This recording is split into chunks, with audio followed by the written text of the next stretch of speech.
Welcome to the No Clue Podcast. I'm one of your hosts. I'm Tyler. I'm Mike. And we're back. The NBA playoffs are finally here. The season is finally over. Long, very exciting season, but it has come to an end. It took until the literal last day. Yes. This is like maybe the third year in a row it's been like this. Yeah, I think so. Or like at least the last week.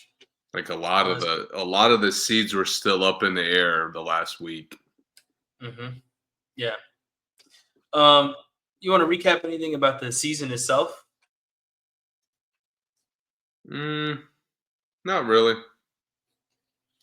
Anything about the teams that didn't make the playoffs? Wild trades, I guess. A couple. Yeah, the trades made a big impact this year. I shouldn't say this year, but they made a big impact on the future of the NBA, at least. For the next few years, we have Luka on LA. We have a Raptors team that is just a few players away from being pretty interesting.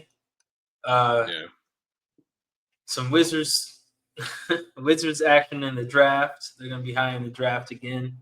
A Charlotte team that seems like they're a few players away from being interesting.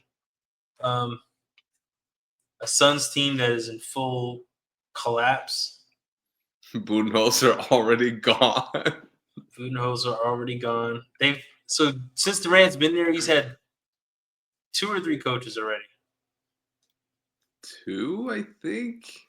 But this is their third coach in 3 years. Has he been there 3 years? Yeah.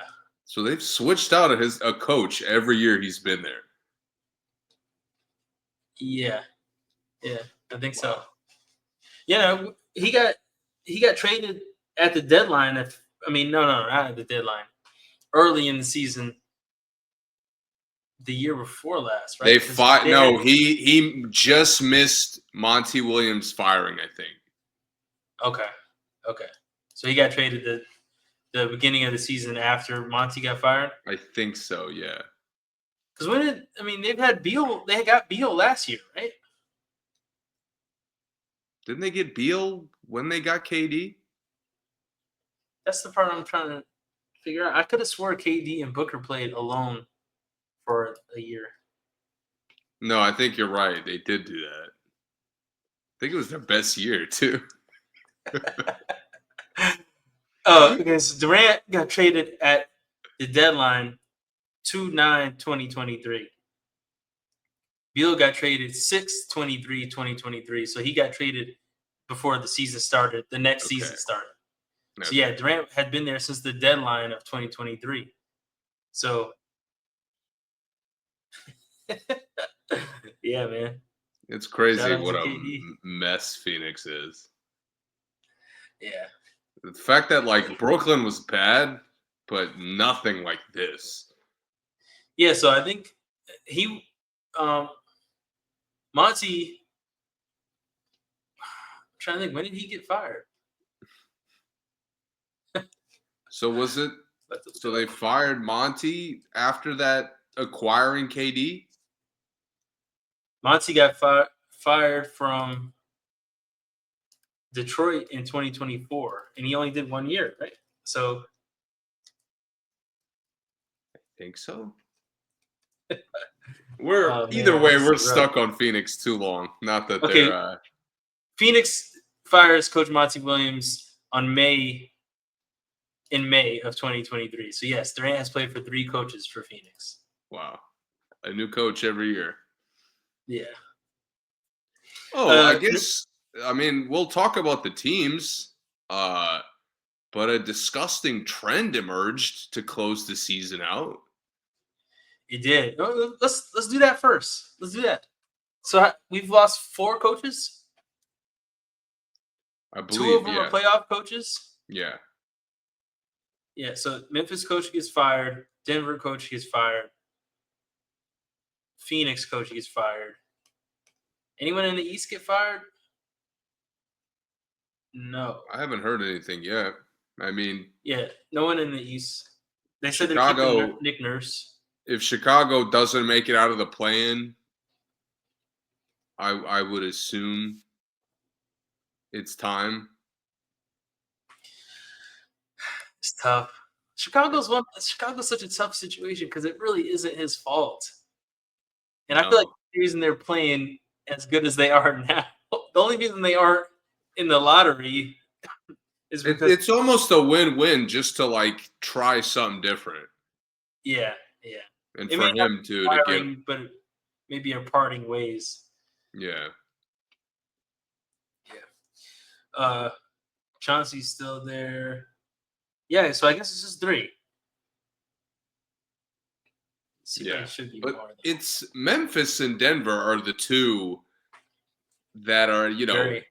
going into the playoffs. Maybe they're not playing well. Who cares? Like, all of a sudden, coach is gone. And Memphis was between this 2 and 4 seed when it happened. Yeah, Memphis hasn't gotten any better. Denver fired Malone so late. They only had like 3 games left. Yeah, neither of them could even could hire anyone. Right. Like they didn't even fire them in time to hire somebody new to finish the season out. Like you obviously have to go with an assistant to close the season out. Right. And it's just ridiculous to me that I don't know what you. How is another coach gonna take you seriously after this? Yeah, it's tough. Like I don't know I how mean, you explain that. I'm sure other coaches probably know more than us as, you know, common folk.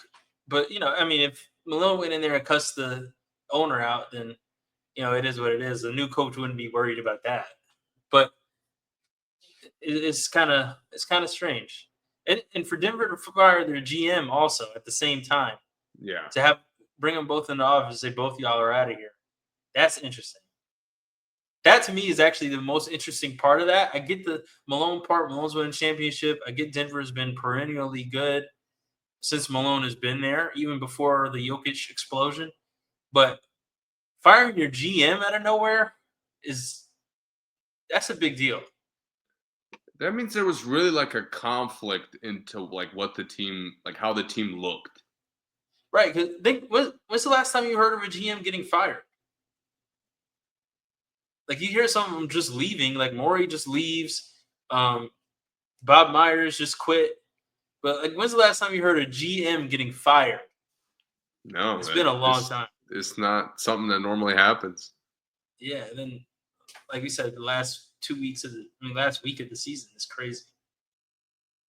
Like the I mean, GM it's really like doesn't even do anything for the I mean, last week of the season. think about it from a basketball. Obviously, it doesn't make sense from a basketball perspective, Yeah, but like you really aren't changing anything. right. You're literally just saying like we need to remove the coach, almost like you're not taking the position seriously.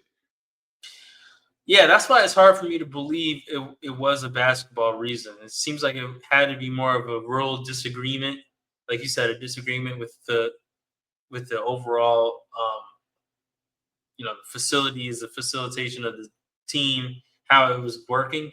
Uh, that could be that's the only thing that makes sense why you fire someone like that on a team that's been running smoothly, just maybe not have the talent they've had before, or the depth, I should say. I will The, say, like, Memphis has been high, like up and down all season. yeah. And before Jenkins, they were up and down. Since they've been a little more down, but still some up. Hmm. Denver looked gross up like going into the time they fired him. They did. The Russ moments, the bloopers were back in full effect. Yep. There was just no defense at all. You were blowing gigantic leads all the time. Yeah.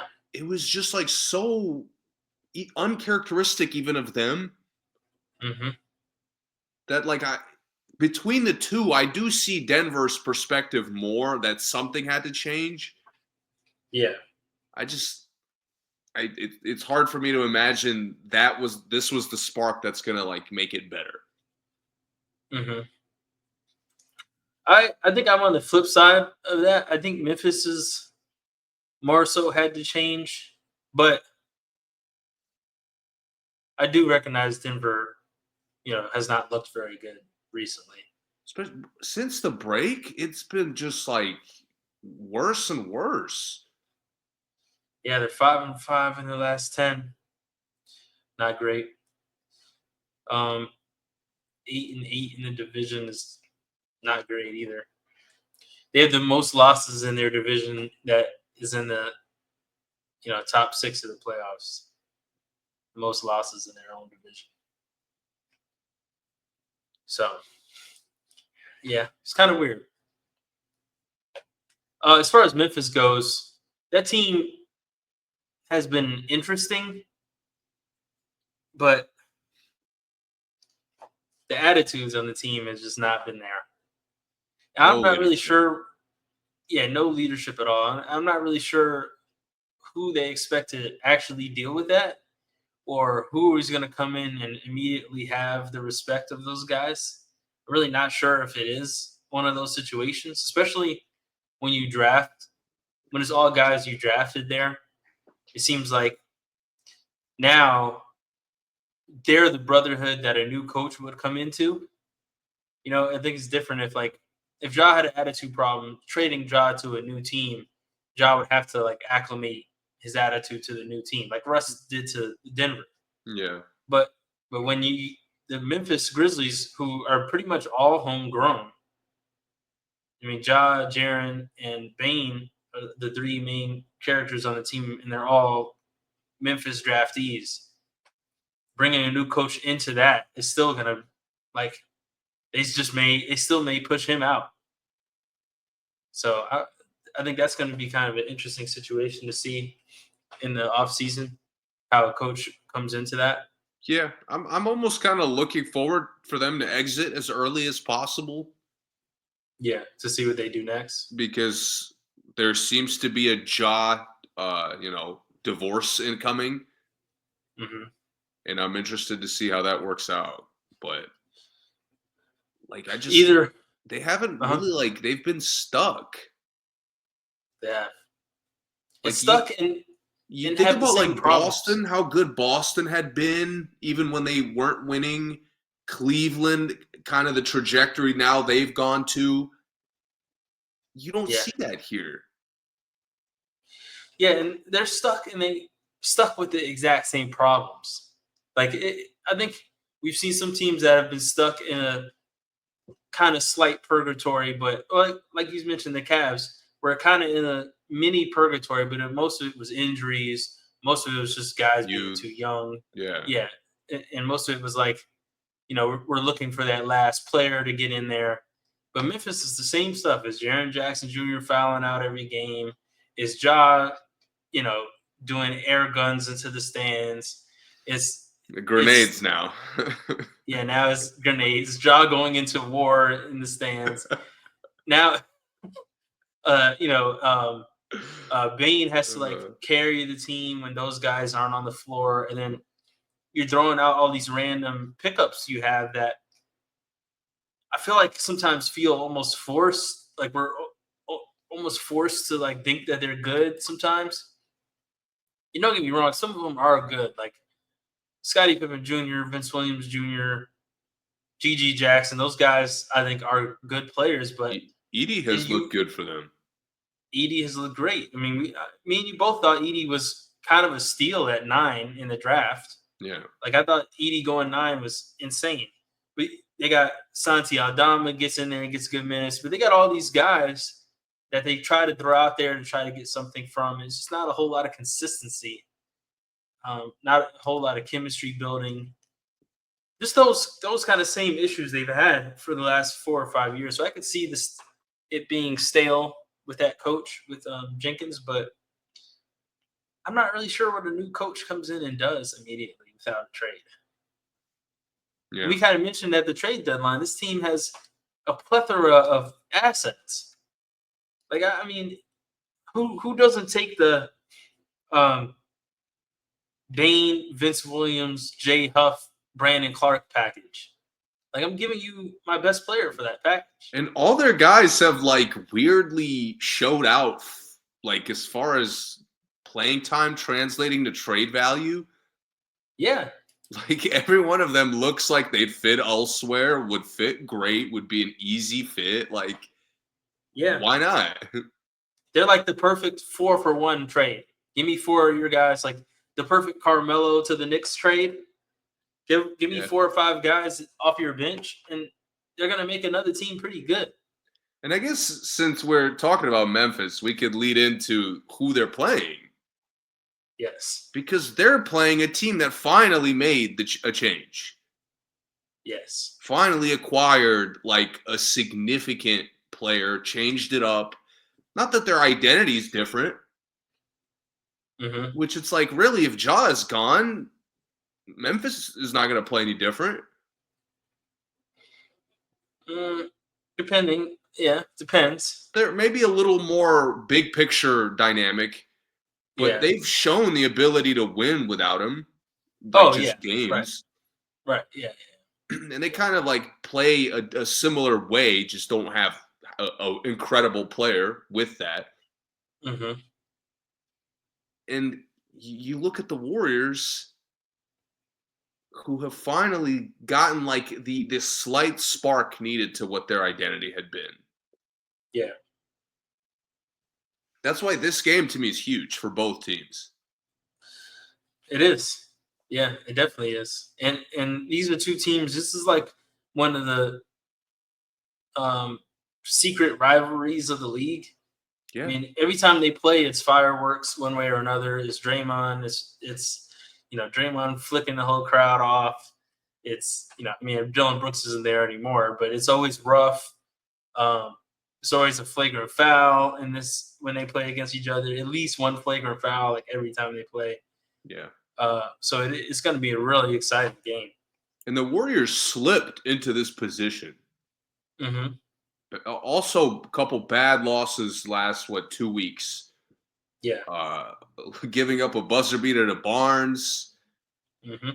I wouldn't call last night a bad loss, but Clippers did have a lot of disgusting turnovers. Yeah, a tough loss to like 2 players playing at their vintage level. Yes, the Clippers were just getting buckets. Yeah, and to be fair, their Warriors have one of the best records in their last 10 in the whole conference. It was 7. They were 7-3, but the 3 were pretty tough losses. Yeah, and maybe this left a lasting impression because it's kind of the blueprint, and it makes me kind of frustrated with Jimmy still. The Houston loss, what was it, a week ago at this point? Maybe a week and a half? Where Steph was just completely clamped up, could do absolutely nothing. Did he have a basket? I don't know if he had a basket. It was a really, really bad game. Yeah. I mean, and the Rockets have the personnel for this, but OKC's going to do the same thing. Like if you had somehow played the Wolves, they would have tried to do the same thing. Yep. Like that's going to be the series blueprint for everybody. Yeah. And I just haven't seen the responding activity from Jimmy, where it's like, all right, Steph is bottled up. I got this. He took 7 shots in that game. 7. Meanwhile, Dylan Brooks was cooking. He was. Credit to Dylan Brooks. Great game. But, like, Jimmy, like, if you watched the game yesterday, he's only attacking Bogdanovich. Of course you're going to get a dunk. Like, what are we doing? Yeah. I mean, the thing is, especially against someone like the Rockets, they're a team where, well, we'll talk about them later, but they're a team that is their top 7 is going to hurt you so bad. Yes. Like, if you're not playing serious, if you guys aren't having a good game, they're going to score. The top 7 is going to score. I feel bad for Memphis and Golden State because they're easily exposable in a 1 game or 2 game setting. They are. And I'm kind of frustrated that they didn't work harder to like win some of the games that they lost. And one issue with these last games is the Kuminga situation, and also the Moses Moody. These last 5 or 6 games has been atrocious. Like he just has not had it these last few games. I'm not really sure. I, I don't really know what the deal was, but he was someone who earlier in the season where he was starting to get those early minutes, it was like, wow, okay, Moody is the guy. They actually found that last piece, but this last 2 weeks is like he was 1 for 7 in that Houston game, 2 for 5 next game, 3 for 11 next game, 3 for 10 the next game, 2 for 4. Yeah, he's supposed to be that other wing that's like that can hold it down, and he has not been holding it down. So I still think their roster is so limited. It is. They still don't have really another actual scorer on the team. Yeah, and it kills me. It kills me when you deny Steph successfully. Yeah. Watching Draymond and Jimmy play like hot potato. Like, guys, Yeah. that hot potato shit works for one of the 5 guys. When multiple players start doing that, you're killing the offense. Yeah, and then Pajemski is out there like trying to find somebody he can take off the dribble. Like he's like hunting around, trying to get a pick and roll until he could find one guy he could finally take off the dribble. We'll come back obviously to see how the play-in turns out. Yeah. But like, how does Kuminga not get burned? Even if it's a couple minutes. Yeah, it's tough. Like, it's like a weird rest thing. He's so maybe it's a rest thing, but they've been making a point to say like he's healthy, he's available. CD, it's a coach decision. Yeah. And it's like he's so athletic and your roster's so limited. I just can't understand. You put him out there for 2 minutes. He does some bullshit. Okay. Next time you put him out there for a minute, but like not giving him a chance at all when Moses Moody is doing nothing. Nothing. That kills me. Because Jimmy is not taking 30 shots. Like if that's what they're expecting. Yeah. Steph can't get 50 every night for them to be explosive. Yeah. And I mean, to your point, counting on Jimmy to like turn it up is not it. It's not sustainable. It's been Draymond being an MVP caliber defender for them to even like get any stops.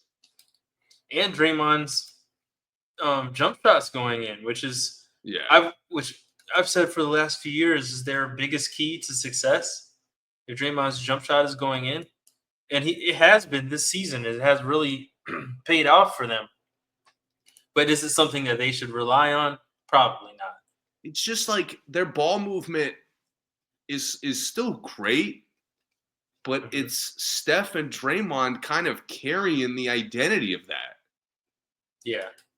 Similar to like, I guess not a great comparison, but Milwaukee early in the year with Dame and Giannis, where it's just like, we'll just backpack whatever problems we have. Like, you're not getting through the playoffs like that. Right. So we'll see. We'll see. Memphis will be a great test, though. Yeah. Yep, it will. All right. Let's talk about the East top 2 teams, which would be the Magic and Hawks. So both teams dealing with major injuries. Atlanta, like both of them are without 2 starters at least to injuries. So what do you think about this one? I mean, it's tough to have a lot of thoughts about Atlanta. I mean, you talk about a team up and down. They're as volatile as it gets. Yeah. And it's like a weird science. Their rotation's like a weird science experiment. Yeah. But one thing for them, it's like their play style is very easy to like acclimate to. And this is why they thrive in the tournament. Like in the play-in every time. And I think they're going to do it again. I would not be surprised at all if Trae Young goes crazy tomorrow. If, there's no answer. And they just run Orlando out the gym because Orlando is one of the slower teams. Yeah. To your point, Atlanta, the cool thing about having an elite point guard is that, and I always tell people I play with this, if you're open, you don't have to move because the point guard will find a way to get it to you. You don't have to find a spot where the point guard can see you. Trae sees you the whole play. He just may not be able to pass it to you. Time.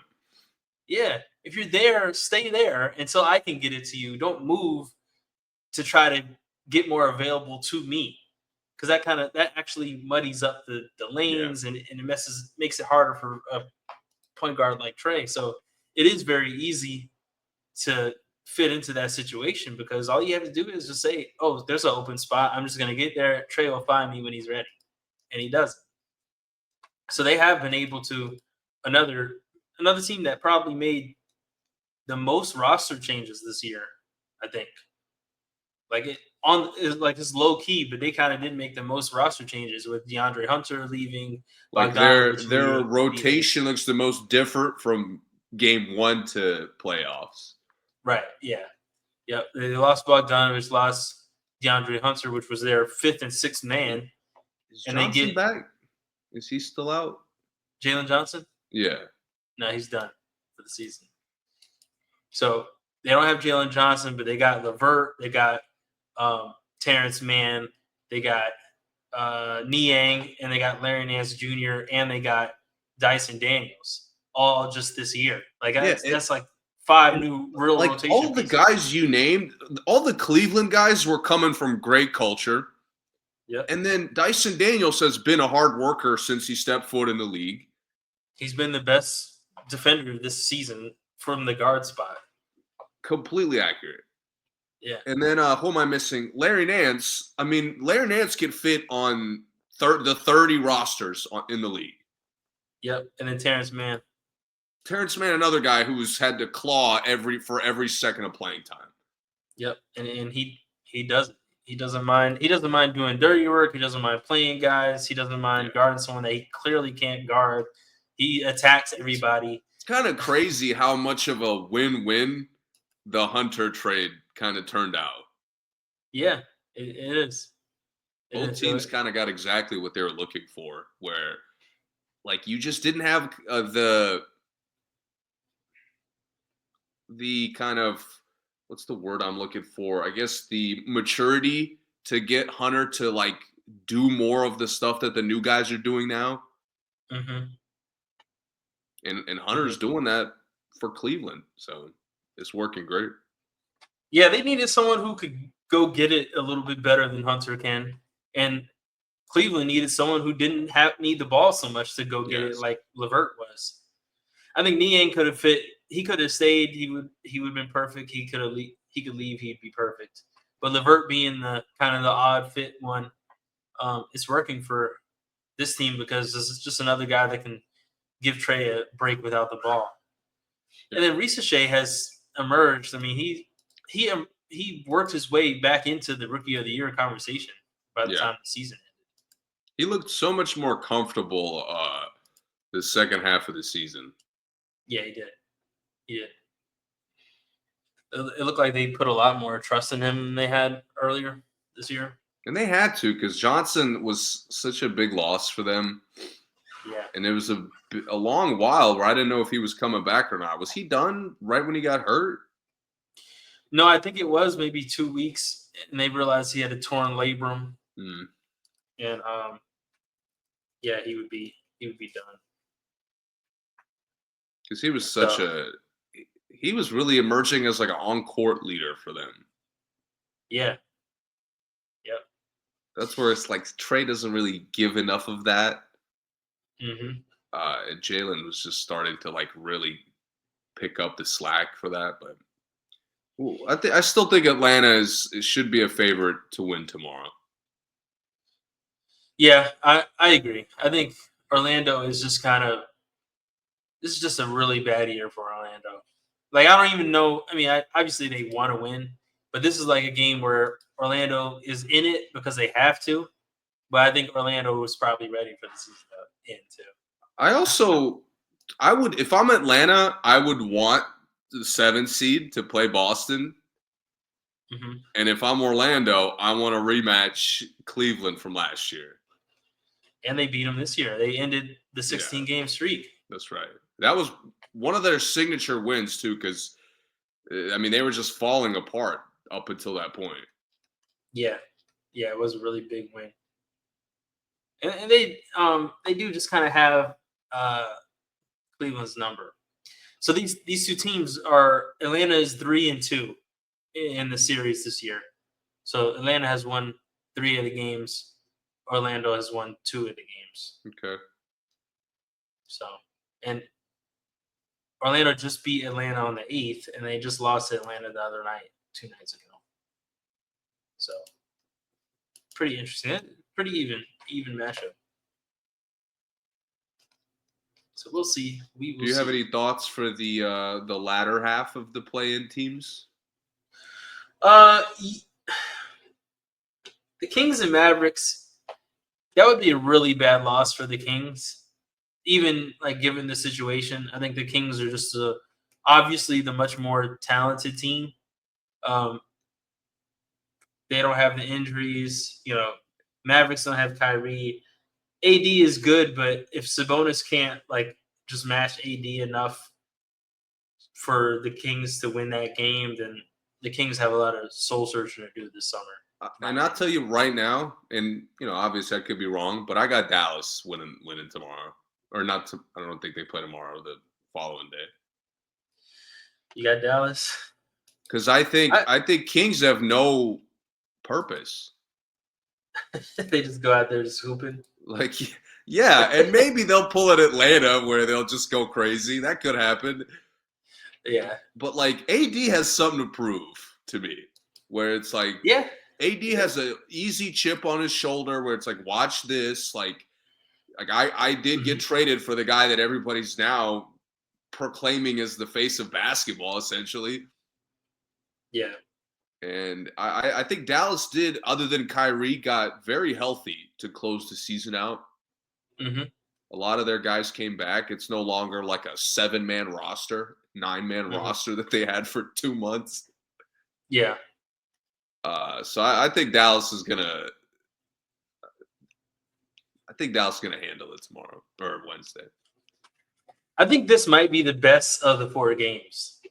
Like I think this game may be like a double overtime game. If I was gonna pick one, that would be like a surprise to how good of the game is. It would be this one because I also think Clay has a lot to prove, and I think these guys, Dallas has actually has a culture, has a really nice structure. They have complementary guys that just play hard. And Sacramento has, like I said, they might have more talent, but they really don't have any structure. And they really do kind of play a pickup game kind of basketball. And then they live and die by. By the way, fourth coach you were thinking of was Kings. Oh, yeah. You're right. Mike Brown. The other thing is they kind of live and die by whoever takes the most shots having a good game. Like it could be anybody. It could be Monk that takes the most shots. But if he's takes 15 shots and he doesn't make 9 out of them, they're probably going to lose the game. So it's really that simple for them. Same thing with DeRozan and Levine. I wonder what Sacramento's off-season direction is going to be. Yeah, I don't know. Like, are they committing to what they got? Which I guess they could. They got to get a point guard. But yeah, we're going to have to structure that a little bit. Yeah, I don't know what their draft situation is. I feel like they have to have some picks. They've made a lot of trades. Either I don't know if they made trades to get picks or they've given all their picks away. But there has to be some picks involved with them somewhere. Yeah, I don't know. I think I think the DeRozan Levine situation. I just don't know why. We'll see how they play. I think how they play that Dallas game will kind of tell us, how good they could be. I think.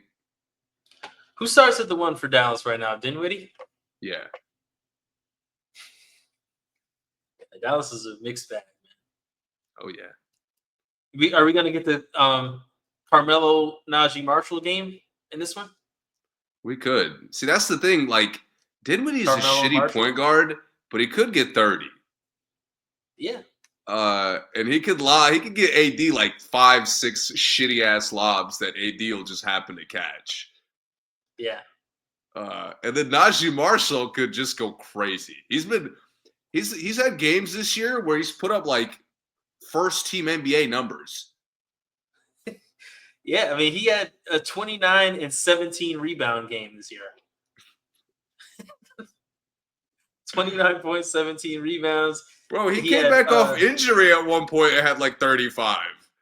Yeah, that was against Phoenix. He had 34, 9, and 10. 2 steals. KD, get a fucking stop. Please.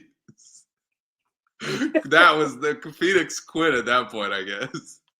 That was in March. Oh man, he was cooking them, and then right around there. That's exactly the time.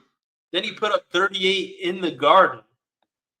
Oh my God, it was OG, man. He was giving it to all the top forwards.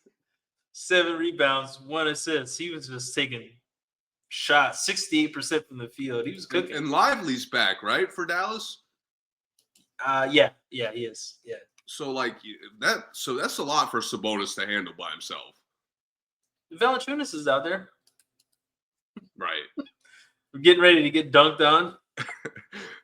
I just under how many posters Valanciunas? Over under. I'm gonna say 4. 2. Under 2. Under 2? Yeah. He's only gonna get dunked on twice. Yeah, he's got a foul. Oh, he's gonna flagrant somebody. He's got to, bro. It's basically playoffs. So Lively gets 1, AD gets 1. Yeah, Lively off the lob. AD just catches him lacking on that weak side. It's over. And 1, yeah. The crowd goes crazy. Somebody's gonna catch a baseline. It's in Sacramento, right? Yeah. Somebody's gonna catch him baseline because he always lets guys go baseline. I'm gonna take it easy on the Dallas hype. I'll give a slight edge for the home court advantage to Sacramento. Yeah, the beam. Yeah, I think they'll have a little more momentum especially if they shoot well to start the game. Gafford's back too. He was sick for a little while, but I mean he's been playing all April, but he was sick, I think, in March. Dallas, go ahead and run that shit back. Let Kyrie's fucking ACL get right and run that shit back. This roster has a lot of good players. It does. I mean, and they have the most cap room in the West, like outside of the Blazers, I think. But they have some of the most cap room in the West going into the offseason. So people, I mean, they talk about the Luka trade. I get it. Maybe this year it's fire, but moving forward, Dallas has enough to get another max player with this already pretty fire roster, low key. I mean, I don't know if they keep Clay, but with everyone else they have, adding a max player to this or like a low max vet to this, they have options. Yeah, they do. They definitely do. I think. Yeah. Bulls Heat. I don't care. They're both getting swept in the first round. Miami. You gotta pay me to watch Miami. Yeah. They suck. I'm not expecting Wiggins to torch the Cavs if they win this, and I'm not expecting. I mean, even if they. So both these teams have to win 2 games. I'm not expecting either of these teams to beat whoever loses the other game. You remember how the mindset you had of thinking Sacramento and Dallas could be the most fun game? Yeah. Chicago has that excitability. Yeah. But Miami fucking sucks. And they're going to, slow it down. They're going to make the game boring. Even if they get cooked, it's going to be boring. Yeah. They've made me – I can't even be mad at him, but, I hate Tyler Herro at this point. Mm-hmm. Just how he plays is so gross. It is. He's like doing what Bradley Beal does. It's just you don't even look competitive. Yeah, just taking bad shots. Yeah, and just no kind of not even setting a standard of playing well. And he does nothing to help anybody else get shots. No, he only comes off screens. He doesn't set any screens for anybody. He does the Bogdanovich. I only pass if I can't get a shot. Yeah, facts. And it's when you play with a guy like that for a many minutes at a time, it's noticeable. Yeah. Yeah, and all these other guys are really liable to have a really disgusting shooting night. Terry Rozier could go 2 for 16. Even Jaquez has some bad nights sometimes. Burks could easily just disappear. Slow-mo could disappear. Wiggins can disappear. And then it'll just be Bam and Hero like usual. No, I didn't even know Kevin Love was still on the roster. I hope Kobe White puts up 40 and just gets him out of here. Now, the next game, if it's Atlanta versus Chicago, that's a fun game. Whoever, even Orlando, the Orlando-Chicago game, I'm picking Chicago in this one. That next game will be fun, for sure. But, yeah, you're right. The Heat will just suck all the oxygen out of the arena. It'll be boring. It'll be bad shots. It'll be Bam setting illegal screens. Between the 4 teams, down the stretch of the season, Chicago's been playing the best. Yeah, they have. And that's why it's going to be tough. Significant edge with momentum. It's going to be tough to do something with Billy Donovan after that, because they really did finish strong. And most of the other issues this season weren't his fault. No. The Levine situation had nothing really to do with him. Levine had been really kind of a thing that should have been resolved earlier. Yeah. But it was also the previous year, Levine getting hurt right before they were seemingly going to resolve it. Yeah. There's a timeline where Levine got traded a year prior, and Chicago's we have a lot clearer of a picture of what Chicago's trying to do. Yeah, Levine gets traded, and DeRozan gets another guard with him, and then it's a completely different team. So yeah, it is. It's tough. They're in a tough situation. All right, so let's move on. Let's move on to the real matchups. Yes. Let's go 3-4s. Let's do the 3-4s. I mean, not the 3-4s, but the 3 6s? 3 6s? 3 6s. You want to go east or west first? We got to go west. LA and Minnesota. The most exciting series of the first round, no question. Yes. Who you got in this one? And how many games? Lake Show, 6 games. Lakers in 6. Yeah. It's not going to be easy. I think the 2 Minnesota wins are going to be impressive. Mm-hmm. But I want to believe in Minnesota playing better the last 2 months. Yeah. They have 8-2 in their last 10. But it's a lot of that early Milwaukee or Golden State syndrome where it's are we really playing great, or is Anthony Edwards just playing lights out? Mm-hmm. The rotation still doesn't look good. Mm-hmm. I'm still desperately asking for a point guard every couple minutes. Yes. I'm not really getting the front court production I want a lot of the time. Mm-hmm. So it's the same questions have remained. It's just Anthony Edwards has been incredible. Yeah. So that's what I can't – again, can they beat the Lakers a couple times and look good? Absolutely. Yeah. But Luka owned them last year. Yep.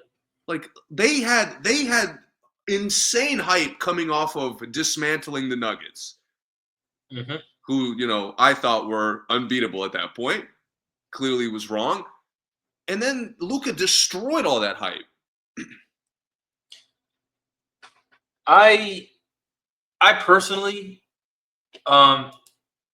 put more credit on Jason Kidd for those games, but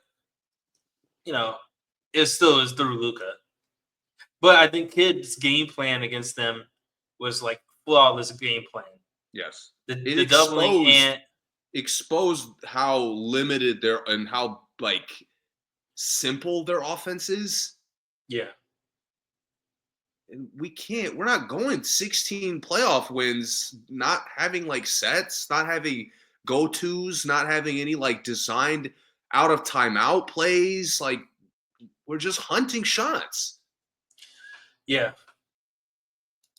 I'm gonna go Shannon Sharp on this one. Lakers in 5. Yeah, great meme or whatever, by the way. Yeah, Minnesota probably has the worst bench in the Western Conference. It's so bad. In the entire Western Conference. Not just the playoffs, the entire Western Conference.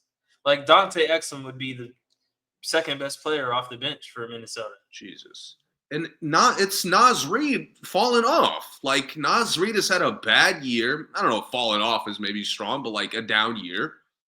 Yeah. Inconsistent. And it goes to the coaching questions we've had. It's how is Naz Reid playing shit since Randall got there? Naz Reid one problem he's having is that now there is no Towns to soften up his position before he comes in the game. So now he kind of comes in playing against a starter more. I mean, he's played against starters before, but now I feel like he gets more starter minutes. Yeah. At least against the other team. And now it's well, Naz Reid isn't a starter. He's clearly not a starter playing against guys who normally would be checking Towns maybe for another 8 minutes or another 6 minutes before Naz gets out there. Now Naz is out there a little bit earlier. He's the only big out there, and he's kind of getting cooked a lot of games. And I guess this series is going to be an interesting test for Minnesota's front court. It is. Because if you think about it, they don't provide what you want from a winning front court. No, they really don't provide any advantage. It's just Gobert being taller than the other big man, your advantage. That's the thing. It's all three of them, Randall, Reed, and Gobert, in different levels of criticism, but they're all complete skill.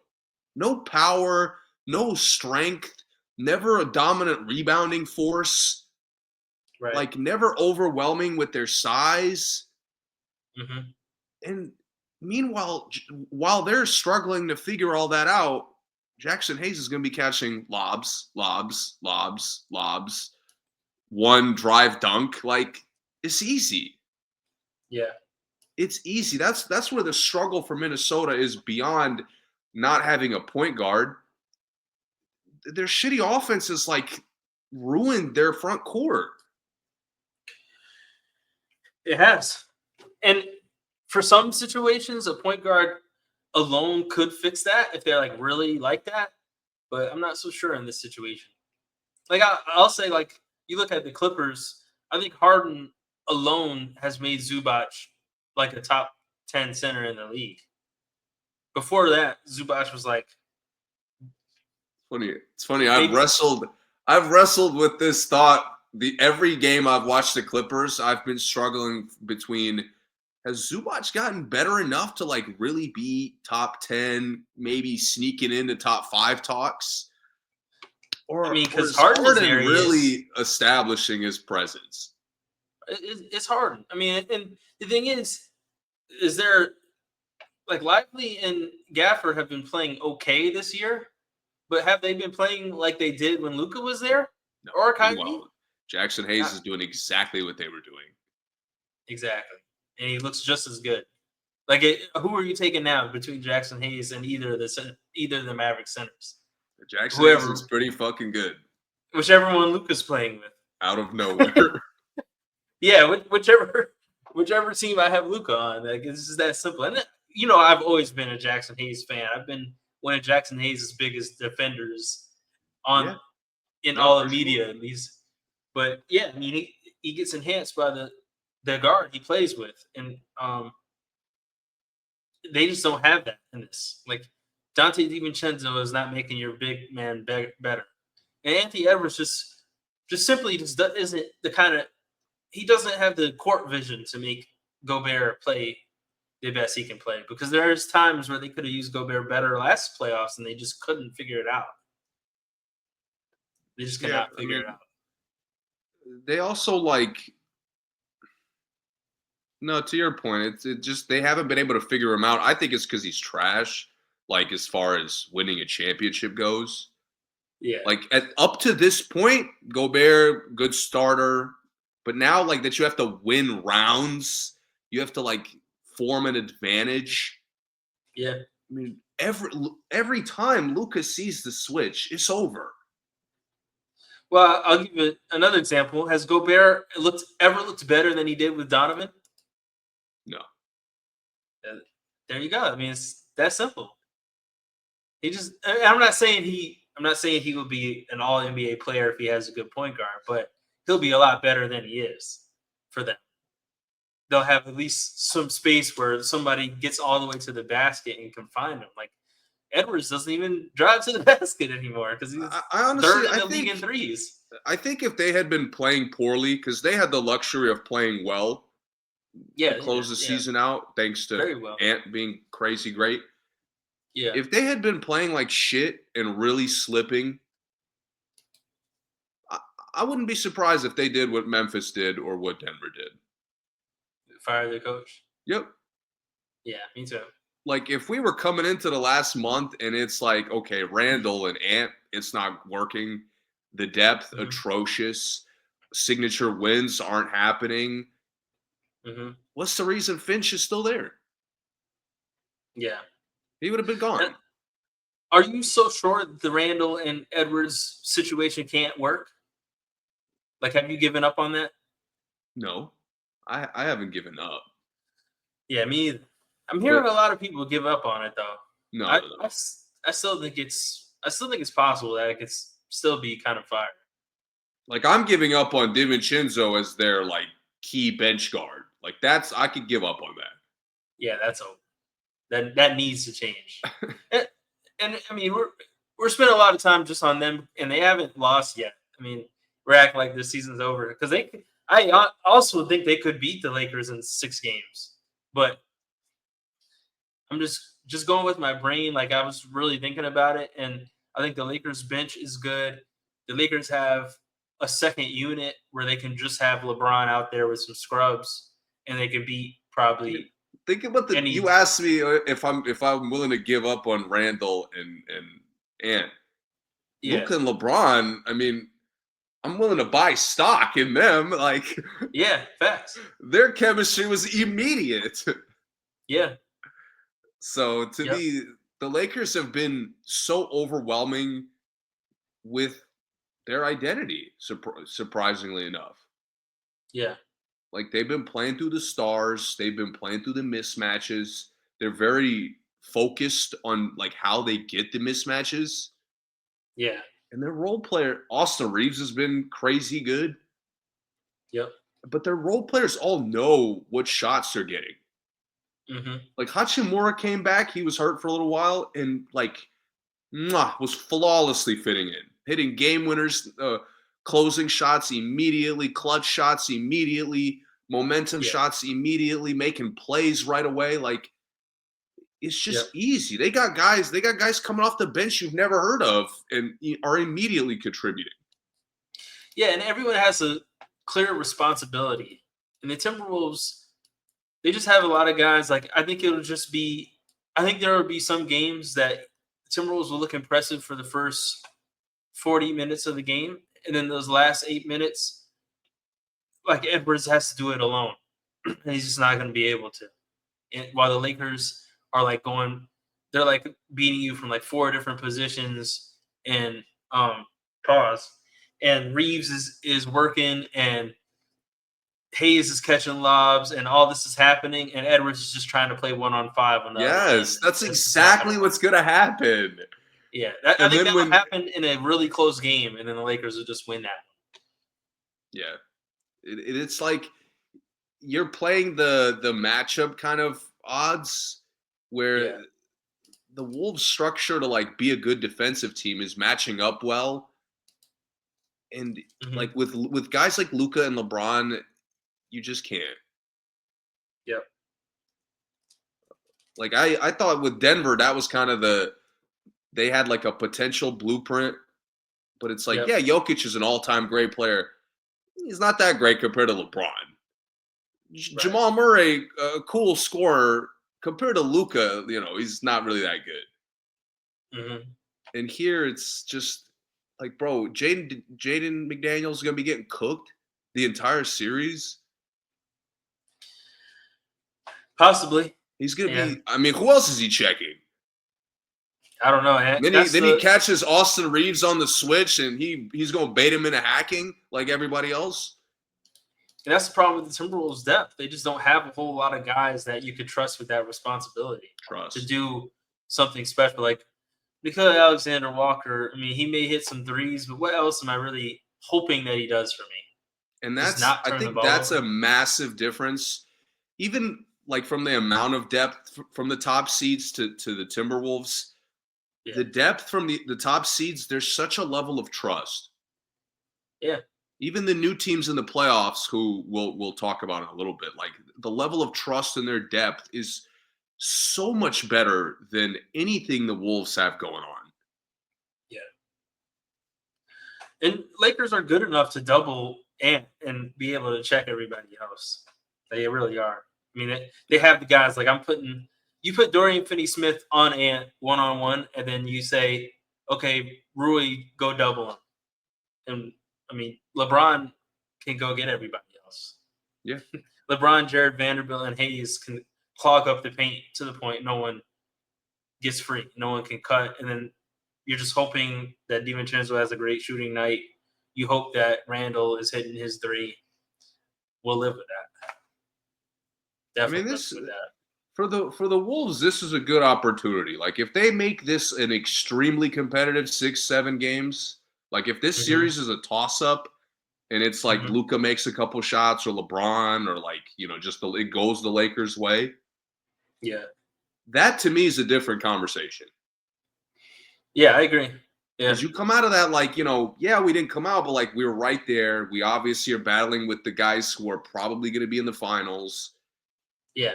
And that to me, that's really where it's like, okay, Randall and Ant, we're not giving up on that. There's no way. Yeah, we're just one player away. We were just missing something. Yep. And then you work that out in the offseason. Yeah. Maybe more than one, but yeah. Yeah, but I mean, I'm saying they may feel like they're one player away. Right. Also, I was going to make a point. The Lakers, the amount of guys the Lakers have, I think that. For Minnesota to win one of these games, I think it would have to be like an early blowout. Like first quarter, they're up 40-20, and then the rest of the game they're just holding it down for the rest of the game. Like they win by like 19, and that's just how they just won that game. I think all of the close games would be. They're gonna be down 2-0. No, I'm not saying the very first game. I'm saying in a game that I can see Minnesota like actually winning, it would have to be like that. Like, oh wow, first quarter, Minnesota put up 38. Lakers. I'm really excited to see Randall because he is a massive X factor, and he was missing last year's playoffs. Like I think New York would have been very different if he played. So I'm curious. Maybe we'll see some more parallels between him and Cat than we thought. Yeah, I agree. All right, moving on. You want to stay west or you want to go over to the east? We can go east 3-6. Knicks in Detroit. Another interesting. All the East matchups are actually really solid. Another interesting matchup. I'm gonna go. You're not picking I'm gonna Detroit, go. dude. Don't do that. No, I'm gonna Don't. go Knicks. Okay. Knicks and 6. I'm gonna go Knicks and 6. I think Detroit can win 2 of these games. I think Detroit will win 1 in Detroit for sure, and then I think there may be like an overtime game they may squeak out because the Knicks foul out. I'm gonna sound like a hater on this one. I think it's gonna be a sweep. Knicks sweep? Yeah. Wow. Maybe I'm the hater because I don't think the Knicks can sweep anybody. Fair. If I'm wrong, it's definitely for like that reason, that exact reason right there, because of their limitation to like sustain what they do. But I think they're gonna make Cade have to work his ass off the whole series. Yeah. Which is gonna be a massive problem for Detroit. And I also think like they've trusted vets who are not reliable in the playoffs. Mm-hmm. Like the notion that they're gonna walk into this first round and Tobias Harris is gonna play great, Tim Hardaway Jr. is gonna play great. Again, listen, they've had a great year, so easily could be wrong. Mm-hmm. But like Bridges and Anunoby, you got Cat. Cat has been as locked in as I've ever seen. What's his name? Looks like he's a little healthy or healthy enough to be in the rotation. The big man, Robinson. Yeah. He always comes in to swat like 6 shots every game. Yeah. So I think the Knicks have been here. Like they're a veteran playoff group. Now, for a little context, Detroit has won 3 of the 5 meetings. However, the 2 that the Knicks won, they won by 30. One of them was by 30, the other one was by 25.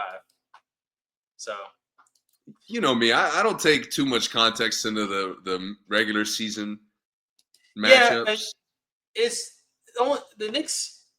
The Knicks are one of the few teams I feel like you can though, because they don't really they kind of play the same way every night. They don't like have like a variation where like, oh wow, Hart stepped it up and had 35, and no, it's still gonna be Brunson taking 20 plus shots. It's gonna be Towns taking 15 shots, and then everyone else taking spot up threes. That's that's like the normal, or and Hart taking getting garbage buckets. And that's when like we get to the next round, I'm completely like I don't know how the Knicks are going to overcome that. Right. But Detroit is extremely predictable. You think so? Yes. I don't know. Their bench is solid. Their bench could surprise me. Like if they get a win, it's going to be like a lot of guys played better than you thought. Yeah. And then maybe there's a win there with Cade going crazy. Maybe. I think the volatility of Detroit is how well they shoot.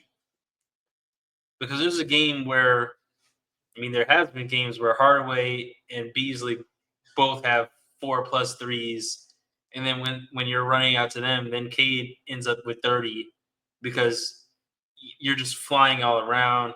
And then they have Schroeder off the bench, who's still probably a top 5 pick and roll player in the league, and I don't know, man. And Durn is just bullying guys inside. I don't know. I can see 2 wins out of this. I could, but I'm with you. I can easily see them losing losing 4 games. I can see them turning the ball over. I can see them trying to get Durn to making Durn beat them almost, who's really not an offensive player at all, other than catching lobs. And he's really not even that great of a lob. A lot of their backups play like OKC guys, where it's like, yo, I'm kind of a starter when I'm out here, and it's like, I don't picture that working in the playoffs when it's kind of up to your one star player to make sure we're always getting good looks. Mm-hmm. It's not really. It's hard for me to picture them sustaining it. Maybe there's a game, but that's it. To me, 5 is absolute max. What about defensively? So I think defensively, Detroit is dangerous because they get a lot of steals. Thompson is all over the place. They have all these guys that are really physical. Ronald Holland is super physical. He'll fight anybody. Duran and Stewart are just throwing guys around inside. And, like, I don't know, man. I can see it. I can see it. Detroit's not going to win the series, but I can see a couple, like, really nice wins. See it. I don't. I have faith in the Knicks. To me, the Knicks have had not a disappointing season, but like I guess a quiet season. Mm-hmm. But like they should believe that they're the third best team, and they should believe that they could go toe to toe with Cleveland and Boston. Okay. And this, to me, experience-wise, is an overwhelming mismatch. Like all the things you're talking about, Brunson's going to be in full control while that's going on. Yeah, but is he going to be in full control just taking jumpers? And he's proven that even by committee, he doesn't wear down enough to where it's like, oh, he's like out of gas. Yeah, I don't even know how he does that. It's really miraculous. Yeah. He's been hurt. So maybe there's something there. There's a little potential with Thompson being after him most of the series. Yeah. But again, okay, let's say Brunson's getting, a little bit limited. What's the answer? What's Detroit's answer for Cat? Isaiah Stewart punching him in the face. Okay, I'll say based on what I've seen from Cat this year, he's ready to respond to nonsense like that. Yeah, Isaiah Stewart, Jalen Duran holding him down, and Isaiah Stewart punching him in the face. That's how they stop. Fair enough. If that's the case, then maybe Detroit will extend this series. That's the only way. No, but I've seen like the high point of what the Knicks are. I feel you. Detroit they're making their way up. I don't know. Yeah, Detroit does seem like they're 1 year away from actually being serious, like actually having to take them serious. Because I don't really see them beating any of the seeds ahead of them.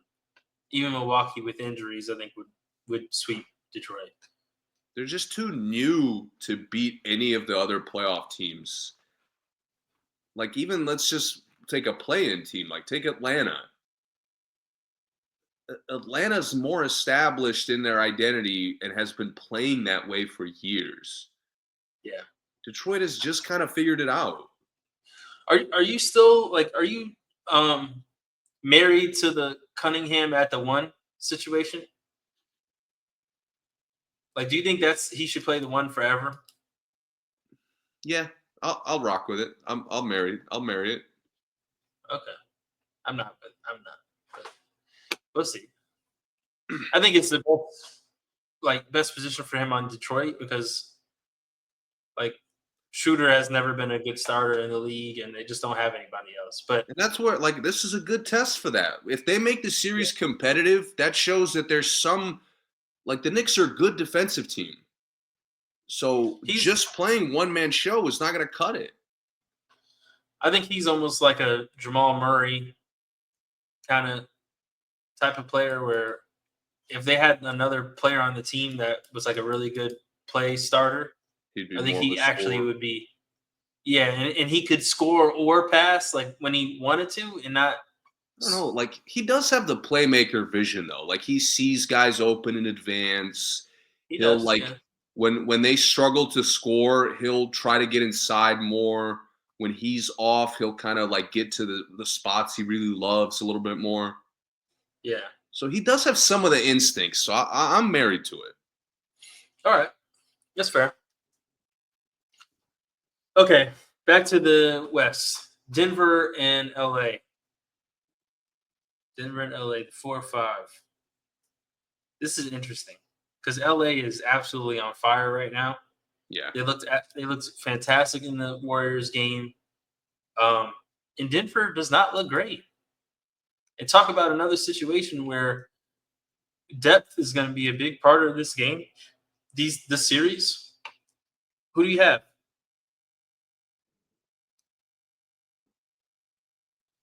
Denver in 7. Denver in 7. Okay. This is probably gonna be the longest series of the first round Mm-hmm. because I know the Clippers have been scorching hot, playing so great. Like offensively, I have almost no issue. Like it's pretty much flawless.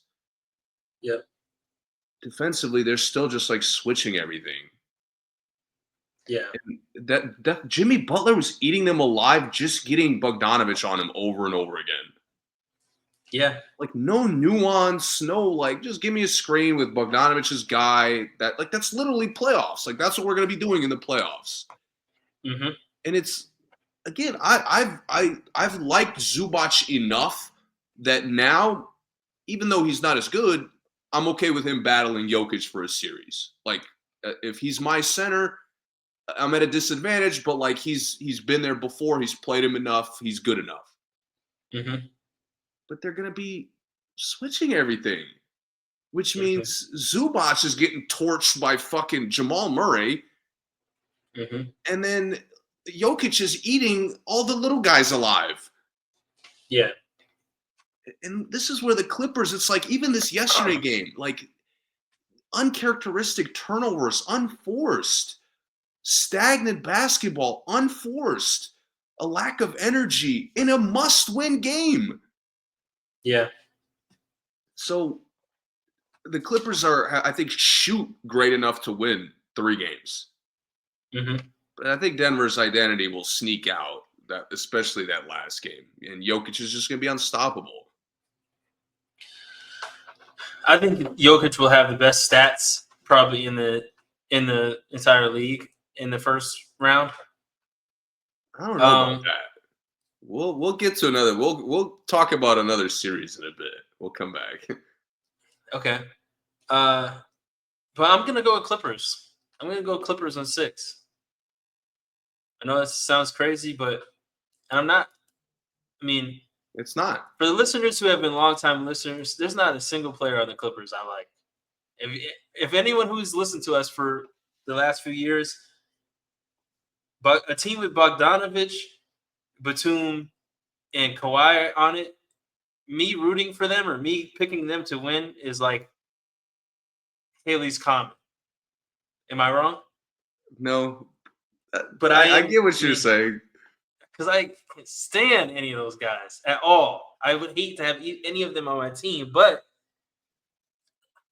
I didn't watch them for the first half of the season because they really didn't have a lot of televised games, and Kawhi wasn't playing all the games, and they made a couple of trades. You know, they acquired some guys, and Powell was just like cooking all season. Powell low-key could have been an all-star in like another universe. They just have a lot of firepower, man. Yes. It's just so much firepower, and I think Denver, in the few games I've seen Denver play recently, I shouldn't say recently, but because the recency isn't really the big deal, but some of the games I've seen them play, they go on these lulls of scoring. Like overall, they have a lot of points in the game, but they'll go on these like quarters where they don't score that much. Then the next quarter they'll score a lot.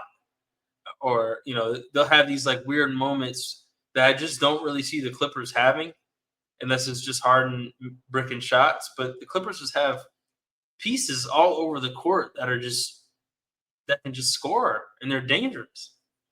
And then for Denver still to be up there in the worst defenses in the league, the Clippers is like the worst team you want to play when your defense isn't like when you don't have your defense together.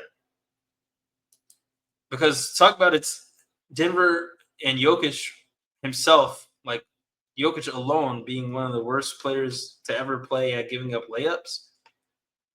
The Clippers are a team that attacks. Yeah. And they have all these high flyers now, and they have this like they have all these different tempos they can play now with like Ben Simmons is getting a few minutes. with Chris Dunn kind of goes full speed. Harden comes at you, but then they have Kawhi who could slow it down. They have Batum who can play like both sides and both ways. They have Powell who can slow it down. Bogdanovich who can speed it back up with his shot attempts. I just think Clippers have a weird bag, a big enough bag that can take Denver.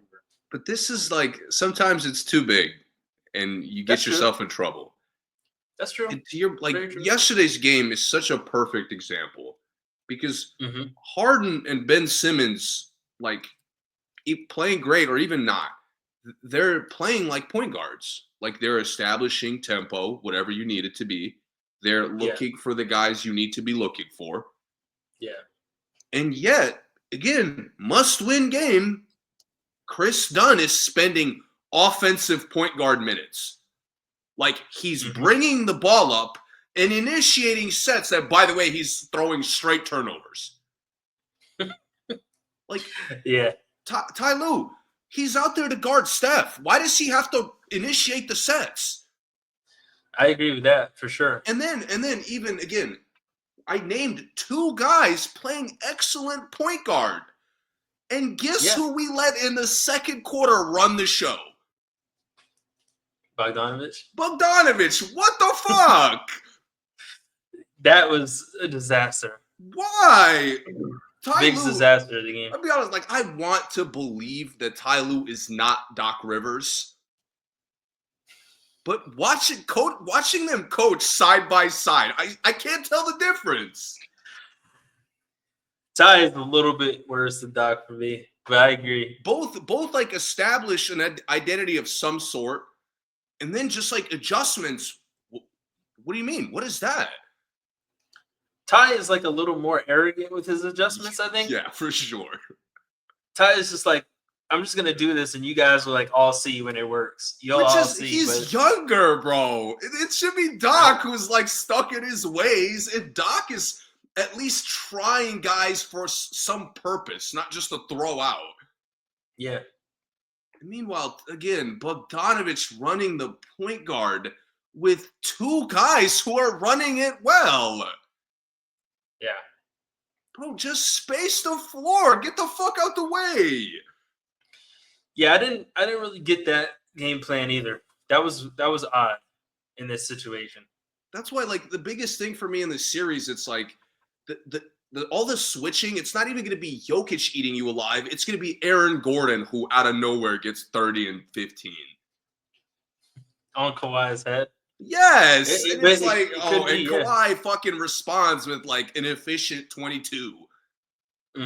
It's like I thought Kawhi in this game shot it well. I didn't think he played well. No, he didn't. I mean, he had the second most turnovers in the game. Like how? I don't like when Kawhi is trying to pass the ball. Like it's okay if he gets 2 assists and that's it. Like it's fine.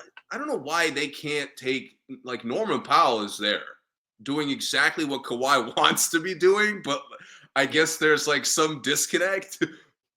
Yeah. I mean, I thought the final possession in regulation, it's like, Kawhi, hello, like, wake up, let's go.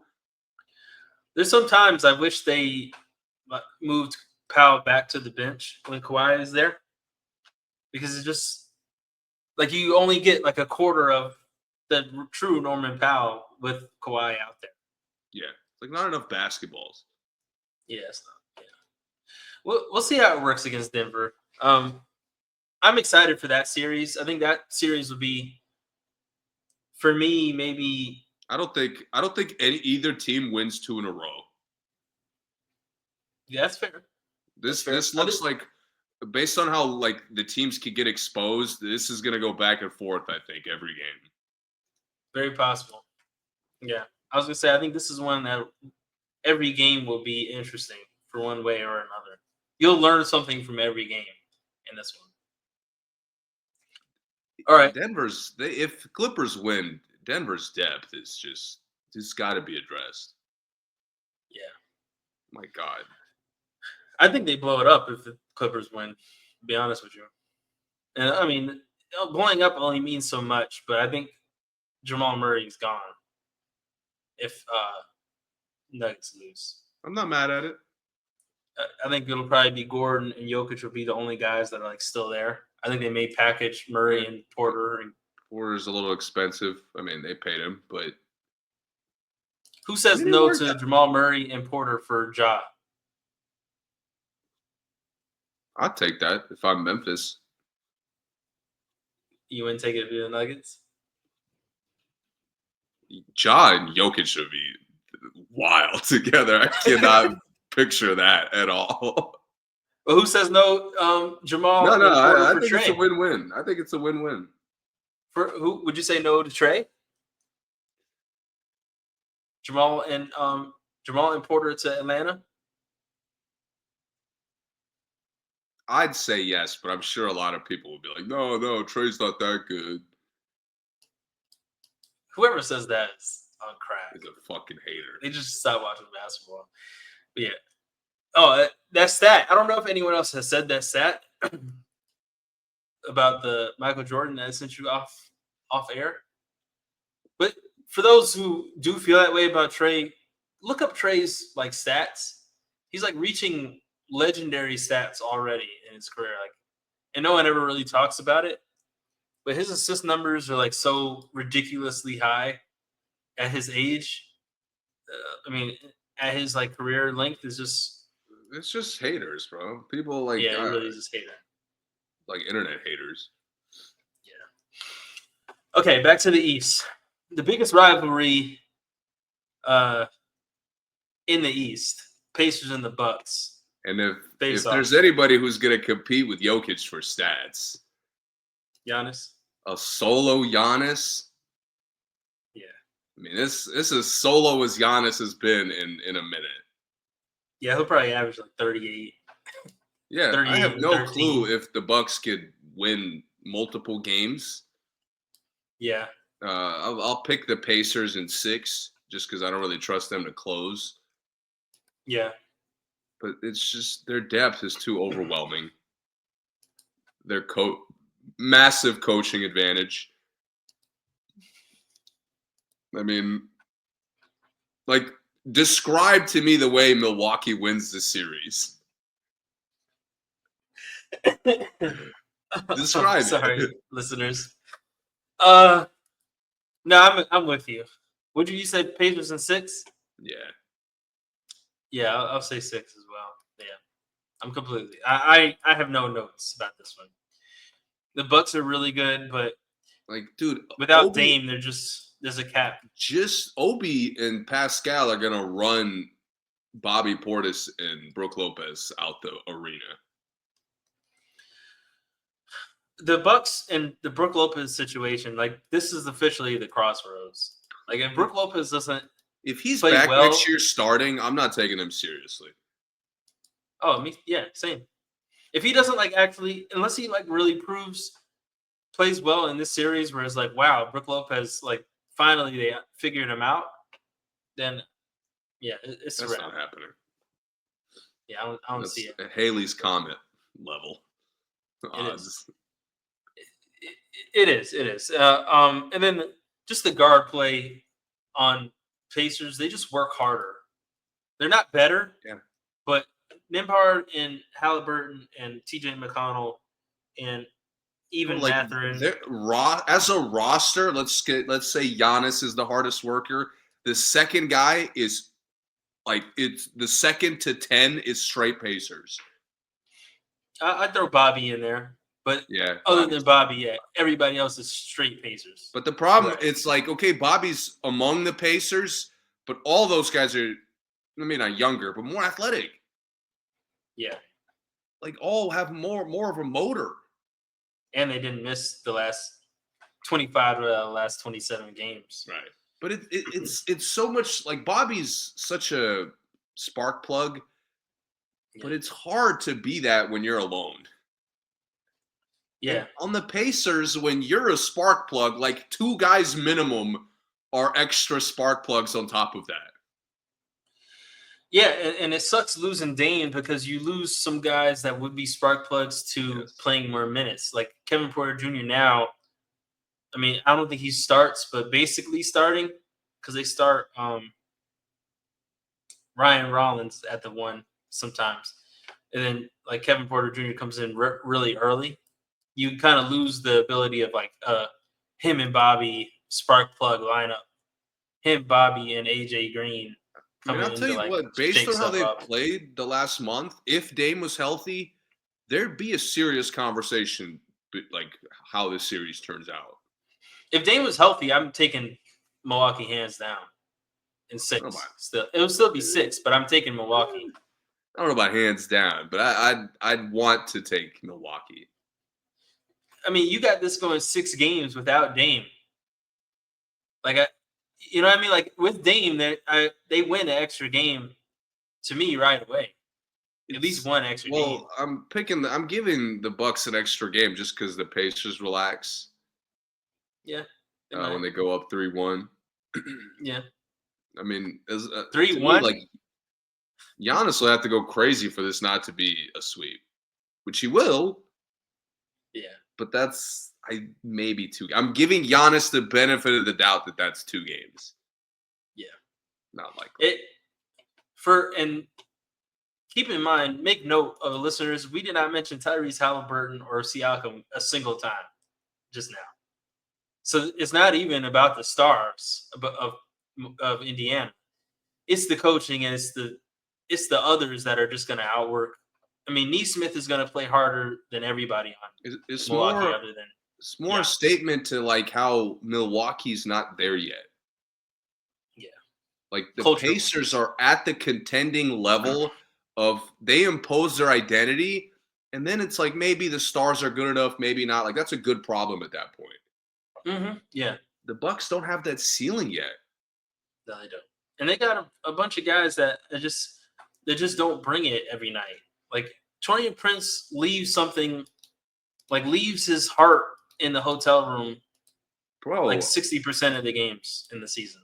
I'll tell you right now, Kyle Kuzma has not played harder than Chris Middleton.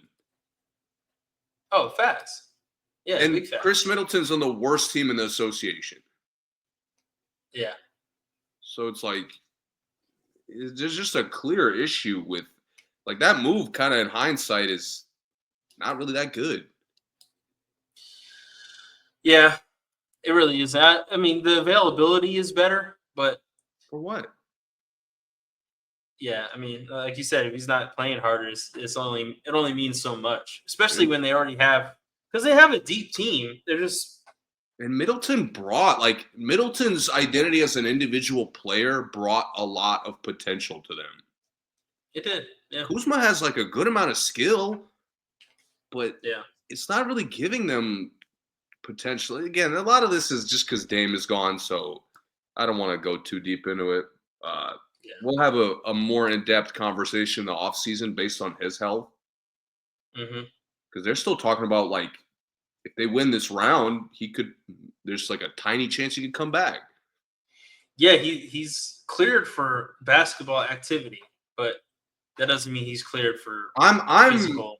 Until they say he's back, I'm assuming he's not. Yeah, he's practicing. But yeah, like I'm not listening to Doc saying like, "Oh, that prognosis is good." Like I don't care.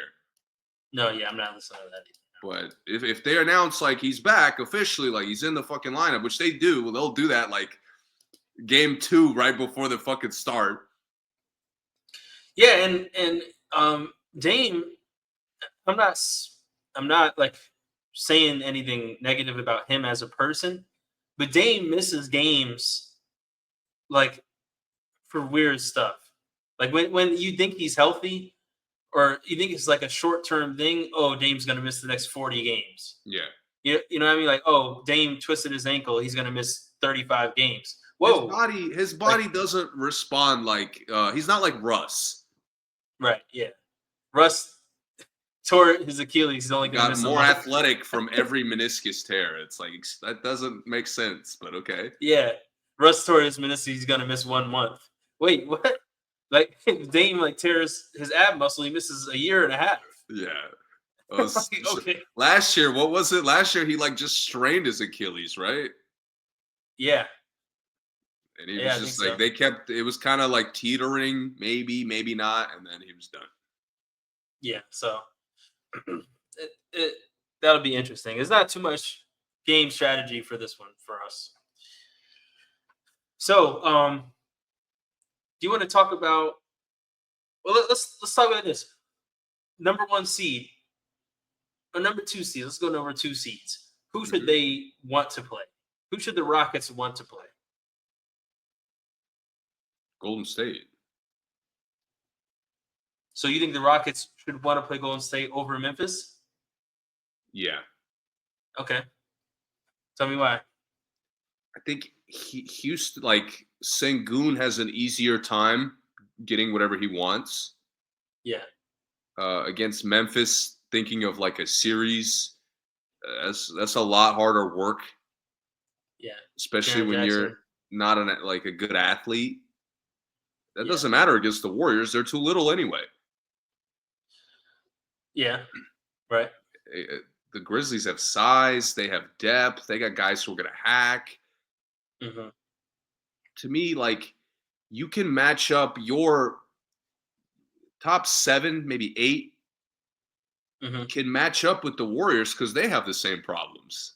You really can't go with the Warriors beyond 8 and be confident. Yeah. So the Rockets all season have, in those kind of aspects, have been significantly better than the Warriors. Fair. They're going into the playoffs way more momentum. And all the fucking casuals, if this matchup happens, are going to be talking hella shit about how the Warriors got this. So to me, the Rockets, I'd want to knock out the beast right away. I gotcha. I like handle Steph and Jimmy in the first round. I don't want to hear nothing about like, oh, the Rockets are coming next year. Like they're they're here. Because there's been the Rockets have played like a contender all season long. Yeah. And most people you talk to, what do they say? Like, oh, the Rockets just got here. They're not ready. The 4th best record in the NBA. I think they're more than ready to beat the Warriors in a series. I agree. I think they can beat either of those teams in a series. Yeah. Relatively easily. But I'm with you. I think that the Grizzlies can match the Rockets' tempo. Yes. I think that, like you said, Sengun going against the defensive player of the year last year, even though Draymond is having a good defensive year this year, is just different. Yeah, like Jaren Jackson's just different. Like he's a different kind of defender. I think Jalen Green is just going to be kind of unstoppable against the Warriors. Yes. I mean, I guess Jimmy will guard him. I don't really want to see Dillon Brooks Dillon Brooks is going to be good in either series, but I think that Dillon Brooks is going to match everything Jimmy does on both ends, and then I think Jalen Green is just going to be, a wrecking crew against. And Steph is going to have to work his ass off the whole series. Yeah. Because I would say Van Fleet, and he's not the primary because Thompson's probably the number one defender. But then Van Fleet's I'm not mad at. Dillon Brooks I'm not mad at. Jalen Green I'm not really all their guards and wings. You get who's the really athletic Easton. Easton, yeah. I wouldn't even be mad at Easton, who's more of like a big. Yeah. But he all of them except Sengun have the energy and athleticism to match up with Steph for possessions. I mean, Cam Whitmore, he's hungry. He's a dog. Exactly. He'll come out there and chase him around. Exactly. Yeah. So I think Houston matches up with Golden State so much better than Memphis. And I'm taking Aaron Holiday over Podziemski. Like Aaron Holiday would ISO Podziemski when he comes in the game. No question. Yeah. So, yeah, I agree with that one. What about the Thunder? So Thunder will probably play. Thunder have 3 different teams they could play. See, let's flip it for the number 1 seed. Who should the Thunder not want to play? Golden State. So the Thunder don't want Golden State. The Rockets do. Yes. Gotcha. Okay. I agree with that as well. I think Golden State could get the Thunder out of here. Like, I think it's flipped. I think Houston matches up well with Golden State, and OKC matches up well with Memphis. I think, and maybe this is OKC hater, I think both teams could be scary for OKC because I think Memphis, like, I think that would just be a game where Memphis would be like really hungry to win that. And I think they have like the same amount of depth as the Thunder do. So I think the Thunder, they bring in those guys, Isaiah Joe, the other Jalen Williams, Aaron Wiggins off the bench, and then like Grizzlies will say, okay, here's G.G. Jackson, here's Scottie Pippen Jr., here's all these other guys too. Like I think that they kind of match up bench wise, but when it comes starter to starter, I think Warriors are terrifying for OKC. The problem is, to me, I want to give OKC credit. They're handling both of them, I think, pretty easily. Yeah. But to me, it's like similar to Steph. If you're gonna beat the Thunder, can I trust you to have defensive discipline guarding Shea for 7 games? And with the Warriors, hypothetically, if you manage to keep Draymond or Jimmy on him, like maybe, or Gary Payton Jr., maybe. Yeah. But I completely take it all back when you can't defend the rim. So it's like SGA got to the rim, that's a layup or a fucking lob or another guy getting a layup or dunk. Yeah. And with the Grizzlies, they just don't have the maturity to do it. Yeah. Like, I think they're as capable as Houston or maybe even OKC, but they haven't shown that.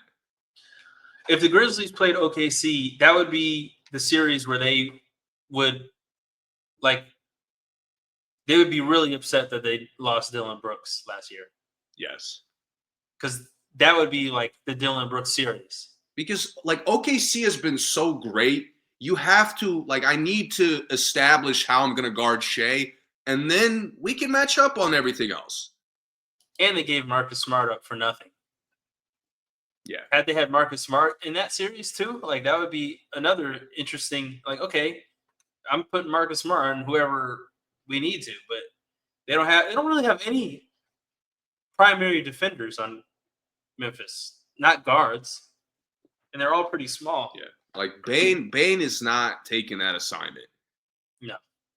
So I think OKC is kind of, they have a lot of elements of a lot of good elements from other teams, but like Indiana's ability to overwhelm you with just depth, OKC has that.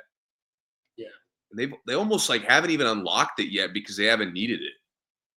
Right. And both Golden State and Memphis just can't handle that. Yeah, I agree. I think it may be 5 games on against either team. I think the Warriors might be able to take it to 6. I think the Warriors can win 2 games. I think Thunder can just have a bad game. Warriors can have a good game twice. But I think the Grizzlies, they wouldn't win 2 games. I would be surprised. Okay. Let's go to the East. Celtics. Who do they want to play? Just from the 7 and 8. Let me put it a different way, because they don't give a shit. Like, I can't even get in the mindset of them giving a shit. Yeah. Let me put it like this. Let's go. I'll give you Boston, and I'll do Cleveland. Okay. I need you to describe to me, if Boston doesn't make the finals, how?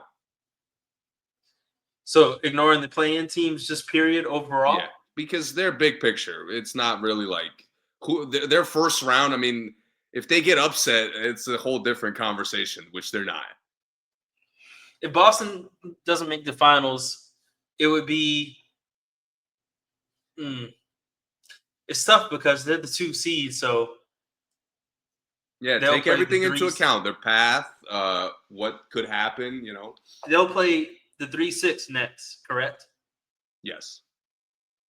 likely New York. Boston would have to lose to Cleveland or Indiana in the Eastern Conference Finals. And I think it would be Indiana. What would you think? What would be like the main reason why? Because they tried to outshoot the other team, and the other team beat them, just beat them. I think Boston can just strictly outshoot everybody else in the East other than Cleveland and Indiana. Like I'm saying, when I say strictly outshoot, they could outshoot Cleveland and Indiana too, but I think all they would need to do to win is outshoot everybody else. But Cleveland and Indiana, they're going to have to defend. They're going to have to take care of the ball. They're going to have to kind of mix it up. And they just don't need to do that against any other team. Like New York, they don't need to do that. They can just outshoot the Knicks. The Pistons, they're just too big all around. Yeah. They just don't have any matchups. Like Boston is so established. It pisses me off when Porzingis is playing. Like I almost want to just ban Porzingis from playing for them. Because it's really cheating when he's playing. Yes, bro. It's so unfair. Yeah. And I think the two teams I said have a chance to have the two best defensive big men in the East. Yeah.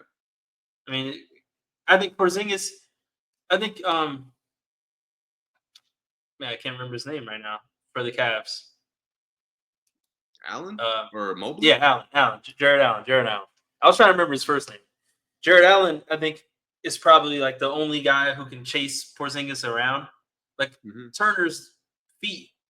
Turner doesn't have the feet to really go for one of Porzingis' pump fakes and still it's over. That's a blow by. Yeah. Yeah. But Allen can, and Mobley can. Both of them can. Oh, pump fake! I'm still gonna beat you to the basket. If you're not trying to dunk it on me, I'm still gonna get a piece of the ball, or I'm gonna get to you. So I think those guys can handle Porzingis. And I think Boston would really have to really defend those teams. I think Boston can kind of we'll just clog the paint on everybody else, and we'll be fine. That's where I'm I completely agree with you. We kind of know who Boston is, and we know what their self-inflicted wounds are. Yeah. I'm curious how focused they're going to be defensively. Mm-hmm. It's up to them because they have the best defensive ceiling still by a mile. Mm-hmm. A lot of the time it's focus for them. Yeah, and you can only play so much defense when all your rebounds are long rebounds and all your passes are layups. I still have no faith in the Jays guiding them for 16 playoff wins. Yeah. But there's too much talent. They're too good defensively. The chemistry's too good. I mean, they acquired Drew Holiday and Porzingis as the perfect role players for the exact jobs they needed. Yeah. And it's hard to even see the scenario of them losing. I'll tell you the scenario for each of the team that I think that can beat them. The Pacers, they're going to have long rebounds, and Obi Toppin is going to be doing East Bays every long rebound. Neesmith is going to get in somebody's grill. He's going to lock Jaylen Brown up at least 2 games to atrocious shooting games where you're yo, is Jaylen Brown going to be a Celtic next year? Yeah. Is Jaylen Brown going to be a Celtic next year? The way Neesmith locks them up. And keep in mind, they traded Neesmith from Boston because of and that was a big thing, them not believing in Neesmith. That was he's going to have a chip on his shoulder in that game. And the guards are just going to make good passes against Boston. The pick and rolls, they're just going to find guys, and the Boston guys are going to be running around, and they're going to be getting beat. Even them shooting well, all the mistakes, the Pacers are going to capitalize on every single mistake. Like I said, turnovers, long rebounds, they're capitalizing on it. Halliburton's going to get the long rebound. They're going to be gone. And like I said, Toppin's going to be doing East Bays. Cavs, I think the Cavs defensively can guard them better than any other team. So I think that the Cavs will hold them into really close games, and then Donovan will just be the most unguardable player on the court, which is how the Cavs have beaten them any other time. Donovan averages like 38 against them. Mm-hmm. I don't think anything would change as far as that goes. If they were to lose it, I still think they probably would win it, but I could see a scenario where like I think that would be a toss up because Donovan being the wild card of like, is he going to get 30 or is he going to get 60 against them? And then the next question is, well, everyone else is kind of matching up with him. Who's really guarding Garland? Because you got Drew on Donovan, and Drew and Derek White are switching on Donovan back and forth, and then Garland is like torching Jaylen Brown.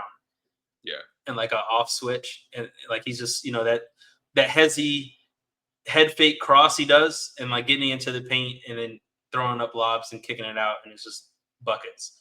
They would just lose like a really close, maybe 6 games, 7 games to the Cavs. I think the Pacers could beat them in 6 for sure. But what am I picking? Celtics in 5, Celtics in 6. No, I know. That's why I asked almost like a devil's advocate because, I mean, playing Orlando in round 1, like that's 4-0, 4-1 maybe. Atlanta 4-0, 4-1. Yeah. I mean, Atlanta plays them fun. Yeah. That's as far as it gets. Yeah, without Jalen Johnson, Atlanta's defense is tough. Not sustainable for 4 wins. Yeah. Jalen Johnson there, I might give Atlanta 2, but yeah, no. Without him. So I gave you, I don't know if you noticed, I gave you the easy assignment. Yeah. Because Boston, we've talked about their flaws forever. Uh-huh. Cleveland, and I guess luckily for me, they had a little, not that they played poorly, but they had a little losing streak, a little lull to close the year out. Mm-hmm. To maybe pinpoint some weaknesses. Yeah. Because based on their play this season, I got nothing. I'll tell you now. And even in a lot of the losses, people who don't watch haven't noticed. They rested at least one starter in every loss. But beyond just resting, it's just big picture takeaway from how they've played throughout the season. Yeah. Is they're as good as anybody, obviously. Mm-hmm. And to me, they don't look, even if they're beatable, which I really haven't seen how. Yeah. It's not as easy as it looks with OKC. Mm-hmm. Or Rockets or Boston. Again, Boston more so just because we know what the problems are. But Houston and OKC is a lot younger. They're still kind of figuring it out. Mm-hmm. With Cleveland, everything has been perfect. Yeah. As far as their play this season, the young guys got improved the exact way I wanted. The role players have been plugged in perfectly. Kenny Atkinson is just coach of the year, no question. Mm-hmm. It is just such a perfect mix of everything right now. I do have one thing, but this is a nitpicking thing. And maybe, I don't know if you've seen this. Yeah. The second half of the season, they've been very brave with how they want to close games. Yeah, I agree. Where it's we're so fucking good. Donovan is not our answer every time we're in a close game. Mm-hmm. I get what you're going for. It's exciting to say that. Yeah.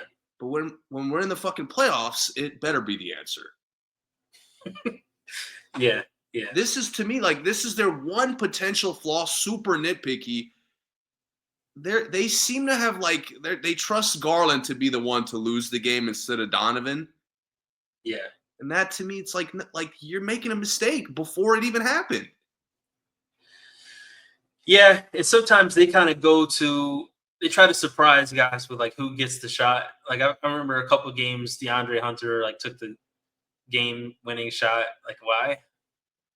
Like a game-winning three in the corner. They ran some for him. I remember. Yeah, and like, okay, you have Strus, Dean Wade, Sam Merrill, Donovan. We're running a play to kick it out to DeAndre Hunter for the win. Like, it's so nitpicky. It's almost like we're complaining that they're too good. Yeah, and I'm not even sure if they weren't just doing that just to see if he could do it. Because, like, they already had the best record in the league at the time. So it wasn't like, oh, we got to win this. It wasn't like, oh, we got to go to our bread and butter, our must win. It's just like, oh, DeAndre, let's see if they leave you open enough for you to hit this. And they just tried. But, like, besides that, they've shown me everything like I wanted to see. They've won games with their defense, their offense. They've been in shootouts that they've won, in defensive games. They've done it every way. Yeah. Like, their front court production-wise is as good as anyone. Yep. Their bench is as good as anyone. Their coach is as good as anyone. Donovan is as good as anyone. Like, they have literally everything you need. Mm-hmm. And I've been telling you for months now, for listeners who haven't heard me, it's a foregone conclusion that the Eastern Conference Finals are Cleveland and Boston. Yeah. Like, the gap between them, the way the two of them have played and the rest of the conference, like, it would be David versus Goliath for anybody else to come out of this conference. Yeah, I pretty much agree. Yeah.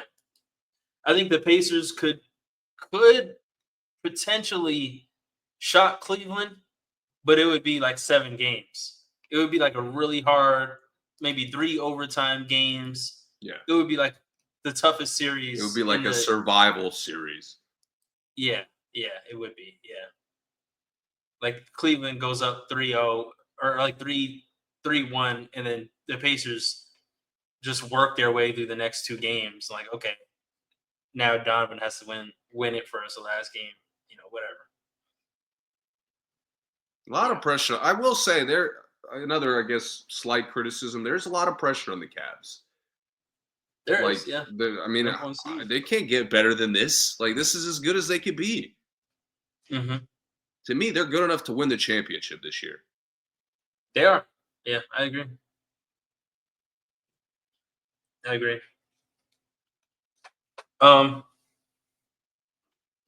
We got anything else as far as the NBA goes? No, playing the 7-8 games are tomorrow. Yep. I am very excited. It's been watching a ton of basketball the last couple months. Yeah. I'm excited, man. As we're recording this, the WNBA draft starts in about an hour. So next pod, we will cover that because that is going to be a very interesting draft, one of the most interesting WNBA drafts in a while.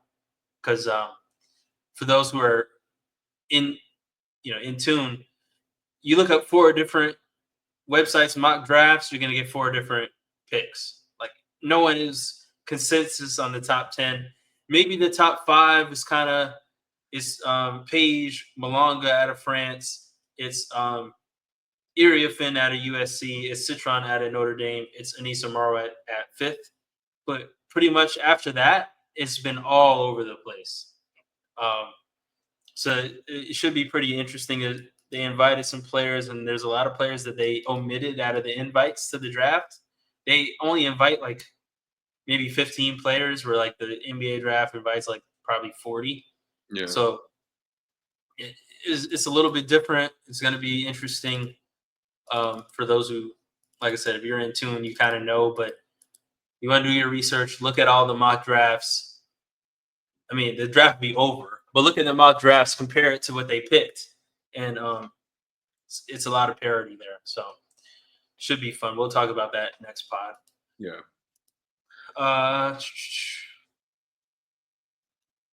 We'll talk off-season stuff, I guess, as teams go to Cancun. We'll talk about some of the off-season stuff.